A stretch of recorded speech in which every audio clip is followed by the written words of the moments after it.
നമസ്കാരം, news prime മലയാളത്തിലേക്ക് സ്വാഗതം. ഒറ്റയ്ക്ക് 272 സീറ്റുകൾ പിടിച്ചെടുക്കാൻ അടുത്ത ലോക്സഭാ തെരഞ്ഞെടുപ്പിൽ കോൺഗ്രസിന് കഴിയില്ല എന്ന് അവർക്ക് നേരിട്ട് തന്നെ അറിയാം.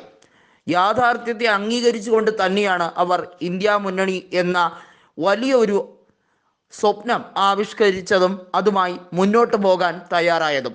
ഐക്യ ജനതാദൾ നേതാവ് നിതീഷ് കുമാർ, RJD നേതാക്കളായിട്ടുള്ള ലാലു പ്രസാദ് യാദവും തേജസ്വി യാദവും ഒക്കെ ഈ കാര്യത്തിന് പരിപൂർണമായ പിന്തുണ കൊടുത്തു.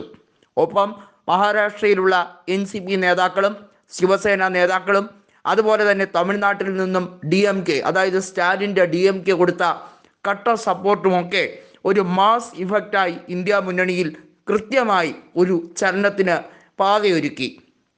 ഇക്കഴിഞ്ഞ നിയമസഭാ തെരഞ്ഞെടുപ്പിൽ 3 BJP കോൺഗ്രസിൽ നിന്നും അധികാരം കൊയ്തെടുക്കാൻ വേണ്ടി, അതായത് കോൺഗ്രസിനായിരുന്നല്ലോ ആ 3 സ്ഥലത്തും മുന്നേറ്റമുണ്ടാക്കാൻ കഴിഞ്ഞത്. 2018 നിയമസഭാ കണക്കുകൾ നോക്കുമ്പോൾ മധ്യപ്രദേശിലും രാജസ്ഥാനിലും ഛത്തീസ്ഗഡിലും ലീഡ് കിട്ടിയത് കോൺഗ്രസിനായിരുന്നു. പിന്നീട് മധ്യപ്രദേശ് അട്ടിമറിച്ചു. ഇപ്പോഴിതാ ജനവിധിയോടുകൂടി രാജസ്ഥാനിലെയും ഛത്തീസ്ഗഡിലെയും ഭരണം പോയി. അതിനർത്ഥം കോൺഗ്രസ് മുഴുവനായി തോറ്റുപോയി എന്നൊന്നുമല്ല. കോൺഗ്രസിൻ്റെ നില ഒന്ന് പരിതാപകരമാക്കേണ്ട ഒരു സ്ഥിതിയിലേക്ക് എത്തിയിരുന്നു.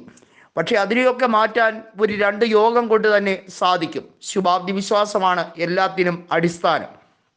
അത് നേടിയെടുക്കാൻ കഴിയുക എന്നുള്ളതാണ് ഏറ്റവും പ്രാവർത്തികമായ രീതി. രാഹുൽ ഗാന്ധിയോ മല്ലികാർജുൻ ഖാർഗെയോ അല്ലെങ്കിൽ മറ്റേതെങ്കിലും ഒരു നേതാവോ ഒന്നുമല്ല ഇന്ത്യ മുന്നണിയുടെ പ്രധാനമന്ത്രി സ്ഥാനാർത്ഥി എന്ന് പറഞ്ഞ് നിൽക്കേണ്ടത്. തൽക്കാലം ഇന്ത്യ മുന്നണി കെട്ടുറപ്പോടുകൂടി എത്ര സീറ്റുകളിൽ BJPയെ നേരിടാൻ കഴിയും എന്നുള്ളത് മനസ്സിലാക്കുക. BJPയെ അല്ലെങ്കിൽ BJP സ്ഥാനാർത്ഥികളെ, BJPയുടെ ഘടകകക്ഷി സ്ഥാനാർത്ഥികളെ, NDA സ്ഥാനാർത്ഥികളെ ഏതെല്ലാം സീറ്റുകളിൽ, എത്രത്തോളം, ഈ രാജ്യത്തുള്ള 543 സീറ്റിൽ എത്ര ലോക്സഭാ സീറ്റുകളിൽ പരമാവധി അവർക്ക് നേരിടാൻ കഴിയും എന്നതുപോലെ ഇരിക്കും ഇന്ത്യ മുന്നണിയുടെ ഇത്തവണത്തെ ലോക്സഭാ തെരഞ്ഞെടുപ്പിലെ പ്രകടനം എന്നുള്ളത് നമുക്ക് വിലയിരുത്താം. അങ്ങനെ വരുമ്പോൾ NDAയുടെ പ്രധാനമന്ത്രി സ്ഥാനാർത്ഥി കൃത്യമായും ഇപ്പോഴത്തെ പ്രധാനമന്ത്രിയായ ശ്രീ നരേന്ദ്രമോദി തന്നെയാണ്. പക്ഷേ ഇന്ത്യ മുന്നണിക്ക് അങ്ങനെ ഒരു പ്രധാനമന്ത്രിയെ കൽപ്പിച്ചുകൊണ്ട് മുന്നോട്ട് പോകാൻ കഴിയില്ല. അവിടെ അസ്വാരസ്യങ്ങൾ ഉടലെടുക്കുമെന്നുള്ളത് യാഥാർത്ഥ്യം തന്നെയാണ്. 2 തവണയായി മോദി സർക്കാർ തുടരെ ബാക്ക് ടു ബാക്കായി ഭരണം പിടിച്ചപ്പോൾ അവർ കൊണ്ടുവന്ന ഏകാധിപത്യ നിലപാടുകളുണ്ട്. 2014 നരേന്ദ്രമോദി ആദ്യമായി അധികാരത്തിലെത്തിയപ്പോഴുള്ള ആ രീതിയല്ല.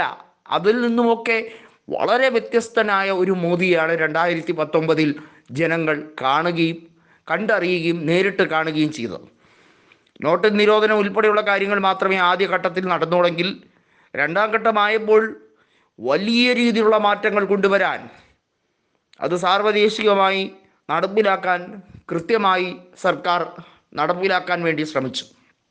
ഇതിലൊന്നും ജനസഭയോ അല്ലെങ്കിൽ ജനകീയമായ ഒരു വിളിച്ച് യോഗമോ പൊതുയോഗമോ ഒന്നുമല്ല. ഒറ്റയ്ക്കൊറ്റയ്ക്ക് തീരുമാനങ്ങൾ എടുക്കുകയാണ്. ഈ തീരുമാനം രാജ്യത്തെ അടിച്ചേൽപ്പിക്കുന്നു. 140 കോടി ജനങ്ങൾ അത് അനുസരിക്കുന്നു എന്ന രീതിയിലേക്ക് കൊണ്ടുവരുന്നു. ഇവിടെയാണ് NDA മുന്നണിയുടെ കാര്യങ്ങളെ ചോദ്യം ചെയ്തുകൊണ്ട് ഇന്ത്യ മുന്നണി മുന്നോട്ട് വരുന്നതും ആ കാര്യങ്ങളിലൊക്കെ പുറവുകളെ കൃത്യമായും വെല്ലുവിളിച്ചുകൊണ്ട് പാർലമെൻറ്റിനകത്തും പുറത്തും വലിയ രീതിയിൽ സമര പരമ്പരകൾ സംഘടിപ്പിക്കാൻ ശ്രമിക്കുന്നത്.